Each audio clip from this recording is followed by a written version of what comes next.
Michel Pierre-Louis, présidente de la Fondation Connaissance et Liberté, FOCAL. La question de la mémoire, ici en Haïti, est extrêmement importante. Et je crois que FOCAL, et moi particulièrement, je me suis intéressée tout de suite à l'idée du colloque quand il nous a été proposé par l'École normale supérieure, parce que personnellement, je me suis intéressée beaucoup à cette question de la mémoire, avant même d'arriver à la question d'histoire et de la justice. J'ai parcouru ce pays interrogeant des gens, particulièrement des paysans, pour savoir quelle mémoire ils avaient de l'esclavage, des héros de l'indépendance. Et c'était fascinant de voir le côté purement positif de la mémoire pour une population majoritairement orale, puisque peu de gens que j'ai interrogés maîtrisaient l'écrit. Et il n'y a pas de souvenir dans leur mémoire de Boukman, il n'y a pas de souvenir d'autres héros de notre indépendance ou de faits extrêmement importants. Il y a des souvenirs de Dessalines qui sont liés au vaudou. Et il n'y a pratiquement pas de mémoire de l'esclavage. Donc déjà, je revenais des États-Unis où j'avais étudié. Donc déjà, j'étais fascinée par cette idée que la mémoire de l'esclavage est quasi abolie dans cette paysannerie qui n'a pas été à l'école, qui donc n'est pas passée par les cours d'histoire pour savoir ce qu'était que notre histoire, mais qui en même temps, dans la mémoire positive, est très fière. J'ai toujours été extrêmement fascinée par quelle mémoire avons-nous du passé, donc comment se posent les problématiques du présent pour nous. Et comme en plus l'histoire n'est pas enseignée à l'école et que par ailleurs l'enseignement de l'histoire dans une perspective de vérité est facteur de cohésion, on se rend compte que cette absence, ce déficit de la mémoire et de l'histoire contribue à maintenir ce manque de cohésion sociale dans ce pays. Je pense qu'il y a une forme de refoulement qui est probablement liée aussi à la peur. Vous savez, on a beaucoup parlé de la mémoire, de l'histoire, de cette demande de justice, mais on n'a pas beaucoup évoqué ce que la dictature fait dans la psyché de chaque Haïtien, de chaque Haïtienne qui ont vécu cette dictature. Comment la question de la peur a été intériorisée. Je vais vous donner une anecdote. J'avais 18 ans, on est sous Papadoc. Et je prépare mon bac et je revenais d'étudier avec des amis. On faisait ça souvent, collectivement. Et je traversais une place publique. Il était 8 heures du soir. Et je me pressais parce que je savais que c'était déjà l'heure où même s'il n'y avait pas de couvre-feu, il fallait rentrer vite. Et je suis abordée par une voiture pleine de soldats, de militaires, et qui me disent « Mademoiselle, qu'est-ce que vous faites dans la rue à cette heure ?» Je dis « Bon, je rentre chez moi parce que je viens d'étudier, je prépare mon bac. » Et je suppose que c'était un officier puisqu'il avait des étoiles. Il me dit « Rentrez vite chez vous. Parce qu'une jeune fille comme vous, dans la rue à cette heure, ou vous êtes prostituée, ou vous êtes en train de faire de la politique. Et dans les deux cas, c'est mal. » Donc vous voyez, et moi, mon cœur se met à battre. Parce que s'il m'avait dit, montez dans cette voiture, je disparaissais à tout jamais. Et mes parents n'auraient jamais retrouvé mes traces. Donc cette forme de peur aussi, qui est maintenue, qui est suscitée, elle est intériorisée par chacun de nous. Et c'est vrai que ces gens qui ont porté plainte à partir du retour de Duvalier ont eu énormément de courage parce que ça demande aussi de surmonter cette peur et cette frayeur qui a été installée dans la psyché de tout le monde et qui dans l'inconscient collectif et qui cause un refoulement peut-être même conscient. On est dans un simulacre. On est dans des formes démocratiques. Je crois qu'il y a une pulsion citoyenne dans ce pays. Il y a une citoyenneté qui se cherche depuis le départ des Duvalier. On a eu, si vous voulez, on a repris certaines libertés, liberté de la parole, liberté d'association. Sous Duvalier, le colloque qui se tient aujourd'hui est impensable.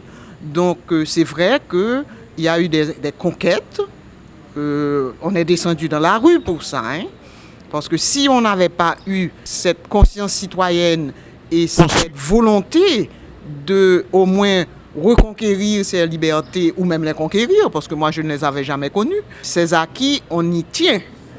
Et ils sont les prolégomènes d'une citoyenneté responsable.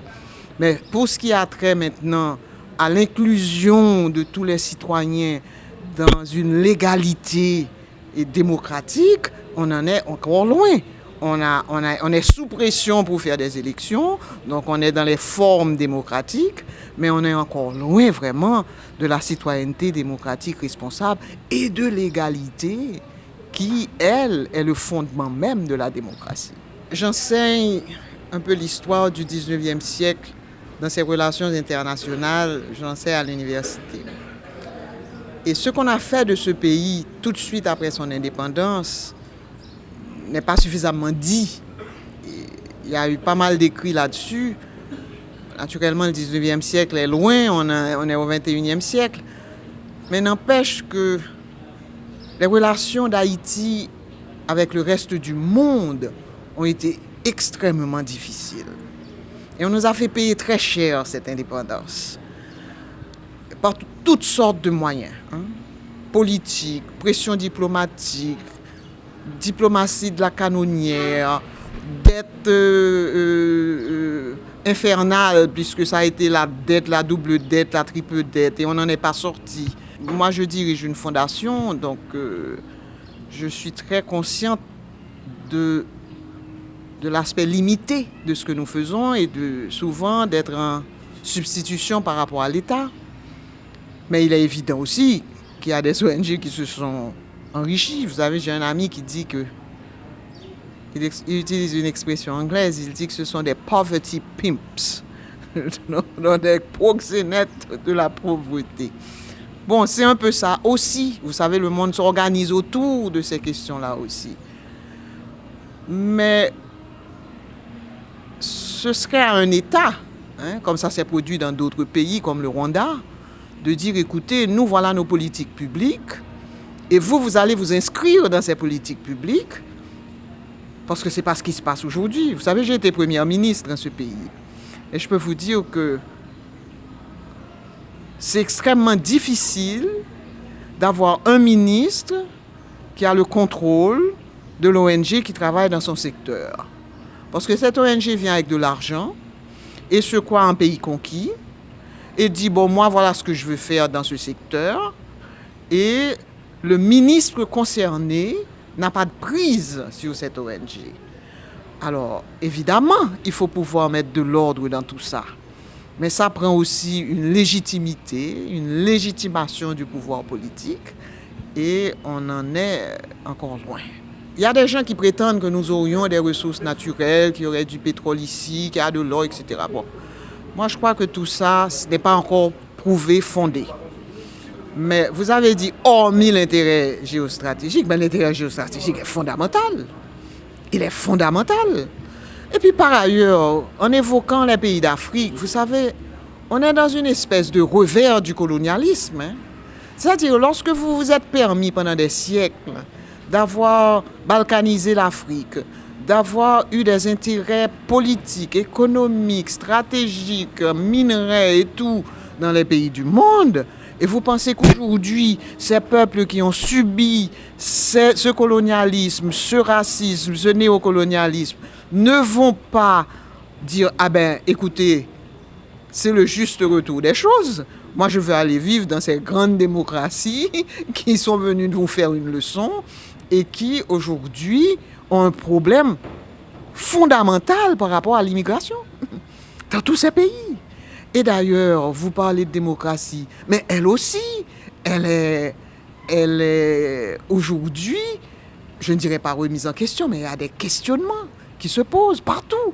Regardez ce qui vient de se passer encore en Europe, dans la construction de l'Europe, ce qui se passe en France, ce qui se passe en Angleterre, ce qui se passe dans les pays de l'Est, en Ukraine. il y a un questionnement fondamental sur l'État, la démocratie, le rôle des sociétés civiles et un questionnement aussi sur la souveraineté, le racisme et tout ce que ça a entraîné dans l'histoire de ce monde. Et nous, on est au cœur de ces questionnements. Parce qu'Haïti est né dans la modernité, qui lui a été refusée, c'est autre chose, mais né dans cette modernité. Et aujourd'hui, se posent ici les grandes questions sur la démocratie, le préjugé de couleur, le racisme, l'économie. Quel monde voulons-nous inventer et quelle place voulons-nous donner aux populations qui ont été exclues jusqu'à présent de ce monde? Les plaignants qui ont eu le courage de porter plainte méritent d'être salués par tout le monde. Maintenant, il y a une situation paradoxale parce que le système judiciaire, dans son dysfonctionnement actuel, peut ne pas être en mesure de donner justice. D'ailleurs, le paradoxe va jusqu'à l'arrêt de la Cour d'appel récemment, qui tombe un peu dans une grande surprise générale, puisque cet arrêt dit Jean-Claude Duvalier peut, et à la limite doit, être jugé pour crime contre l'humanité. Or, c'était justement l'argument de ses avocats. Le crime contre l'humanité ne fait pas partie de la jurisprudence haïtienne. Qu'il n'y a pas de loi ici et les conventions internationales ne jouent pas à cet égard. Donc, qu'aujourd'hui, dans l'état actuel des choses, ce groupe de plaignants, ce collectif contre l'impunité, pousse jusqu'au bout, dans ce dernier retranchement, ce système judiciaire, je pense que c'est extrêmement important. Parce que de toute façon, les recours internationaux à ce niveau ne peuvent avoir lieu que lorsque vous avez épuisé tous les recours nationaux. Donc, que ce procès se fasse, que ce procès instruise quelque part le cas Duvalier, je pense que c'est très bien. Et encore une fois, je salue le courage de ceux et de celles qui ont porté plainte pour avoir été victimes de la dictature, pour avoir été torturés, pour avoir été déshumanisés et pour avoir été superflus, pour employer une expression de Hannah Arendt. Merci beaucoup.